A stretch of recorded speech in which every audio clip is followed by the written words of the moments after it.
Assalamualaikum warahmatullahi wabarakatuh. Halo teman-teman, saya Fulaiha Anjani dari kelas B dengan NIM K4318030. Pada kesempatan kali ini, saya akan mempresentasikan mengenai tema embryogenesis.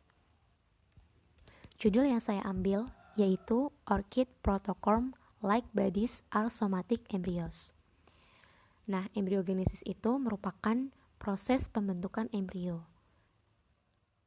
Embrio somatik merupakan suatu proses di mana sel-sel soma mengalami urutan perkembangan yang mirip perkembangannya dengan embrio sigotik. Nah, secara morfologis, embrio somatik ini hampir sama dengan embrio sigotik, yaitu bipolar, walaupun berkembang melalui cara yang berbeda. Nah, pembentukan embrio dari sel somatik ini terjadi tanpa melalui fusi gamet atau peleburan sel gamet jantan dan betina. Kemudian saya akan menjelaskan mengenai protokorm. Jadi, protokorm ini merupakan biji yang berisi embrio yang belum terorganisir, terdiri dari beberapa ratus sel yang selama masa perkecambahan biji membentuk struktur berupa umbi. Kemudian, yang dimaksud dengan PLB atau protocorm-like bodies ini merupakan struktur yang menyerupai protocorm yang terbentuk dari jaringan explant atau kalus in vitro. Nah, pada pembahasan kali ini saya akan membahas apakah PLB termasuk embrio somatik. Nah, Lee et al.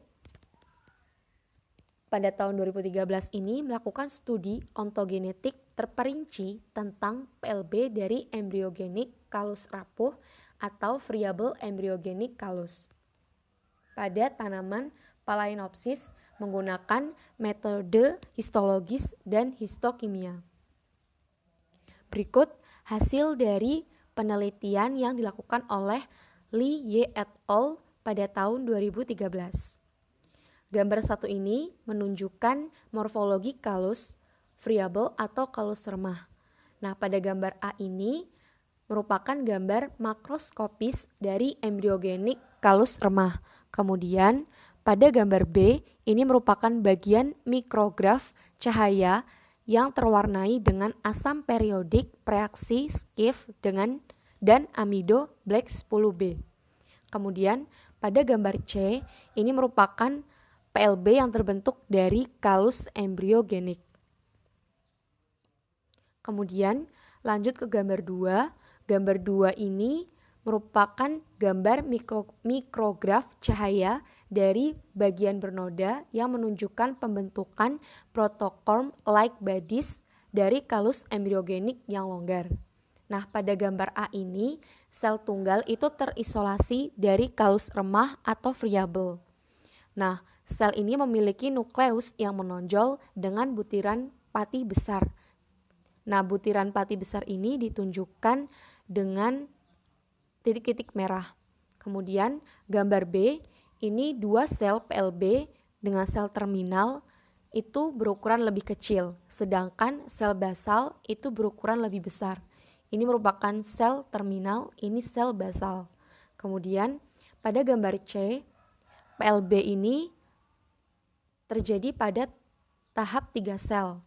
Nah, kemudian pada gambar C ini butiran pati itu sudah tidak ada atau langka. Kemudian pada gambar D ini turunan dari sel terminal itu terus membelah. Nah, sedangkan sel basal itu tidak membelah. Kemudian pada gambar D ini sel sitoplasma di ujung apikal itu masih terlihat vesikulated. Kemudian yang pada gambar E, PLB terus berkembang dan mengalami pembelahan antiklinal dan periklinal. Kemudian pada gambar F, itu merupakan kelanjutan dari PLB. Nah, pada tahap ini, sel-sel dalam PLB ini memiliki ukuran yang sama. Kemudian, pada gambar D, terbentuklah sel-sel protoderm dan sel-sel protoderm ini memiliki ukuran yang lebih kecil dari sel-sel internal. Kemudian, pada gambar H, seiring perkembangannya PLB, itu terdapat gradien yang lebih jelas. Kemudian, sel sitoplasma yang ditunjukkan oleh panah berwarna hitam ini akan memunculkan tunas meristem apikal. Lanjut, gambar 3, ini merupakan gambar perubahan sitologis selama perkembangan awal PLB. Jadi pada gambar A ini merupakan gambar mikrograf cahaya dari deposit protein titik biru. Ini titik biru ini merupakan deposit protein di sitoplasma dari PLB yang berkembang. Ini tuh mirip dengan gambar pada 2D. Kemudian pada gambar B ini merupakan transmisi mikrograf elektron yang menunjukkan sitoplasma dari PLB yang sedang berkembang.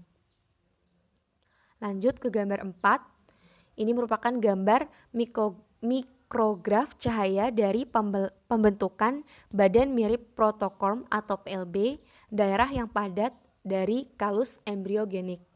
Nah, pada gambar A ini terdapat banyak kalus yang berukuran padat. Kemudian sel tunggal itu membelah dan berkembang menjadi meristemoid yang ditunjukkan oleh panah berwarna hitam.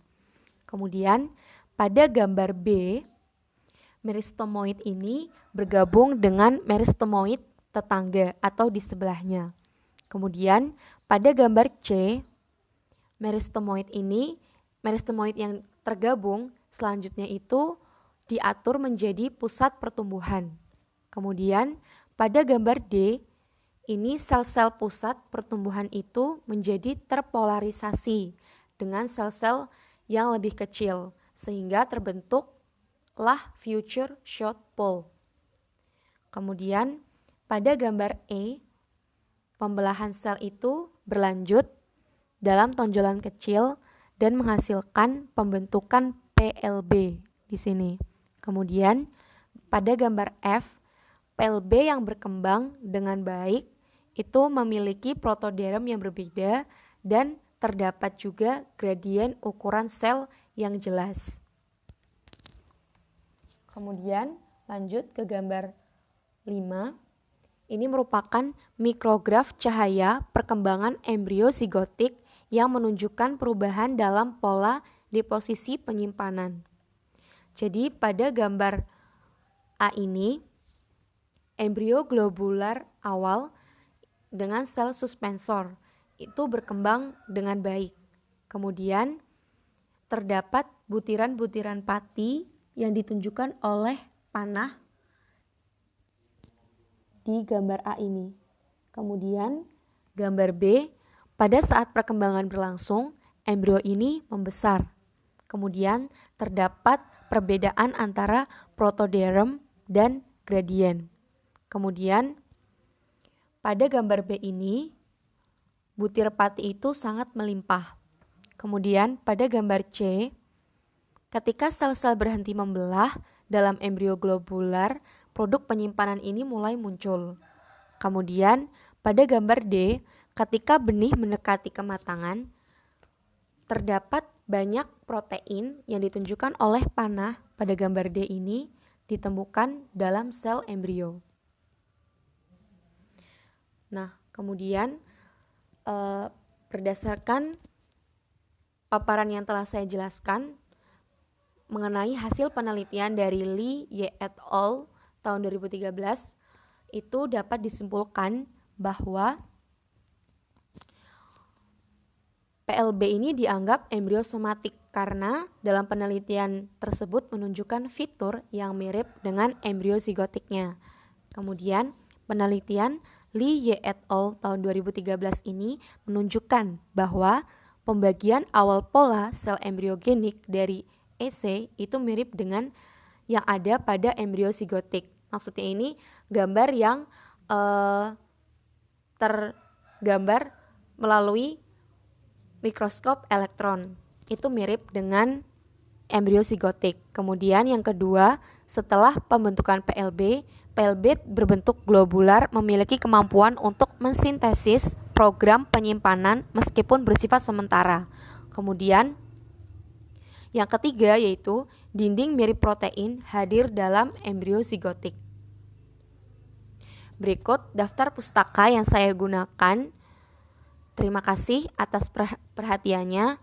Wassalamualaikum warahmatullahi wabarakatuh.